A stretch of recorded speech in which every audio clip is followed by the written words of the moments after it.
નમસ્કાર સરપંચ સમાચારમાં આપનું હાર્દિક સ્વાગત છે। વાત કરીએ અરવલ્લી જિલ્લાના મોડાસા તાલુકાના બોલુન્દ્રા ગામના તળાવની માટી લઈને ભ્રષ્ટાચાર થયાના સવાલો ઉભા થયા અને આ બાબતને લઈને અરવલ્લી જિલ્લાનું સિંચાઈ વિભાગ જાણે કે ન અજાણે કે શું।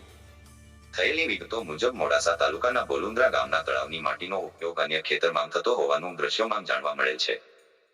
ગેરકાયદે માટી ભરીને કોઈની બી કે ડર રાખ્યા વગર ખુલ્લેઆમ ભારે વાહનોમાં માટી ભરીને જતાં માટી ઉડી રહ્યાનું ખુલ્લેઆમ દ્રશ્યોમાં દેખાતા હોય તેમ જણાઈ આવે છે।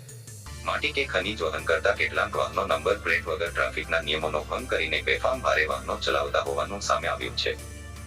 ભારે વાહનોના વાહન ચાલકનો ત્રાસ વધી જતાં આજુબાજુના રાહદારી અને મુસાફરો ત્રાહીમાં પોકારી ઉઠ્યા હોય તેવું લાગી રહ્યું છે।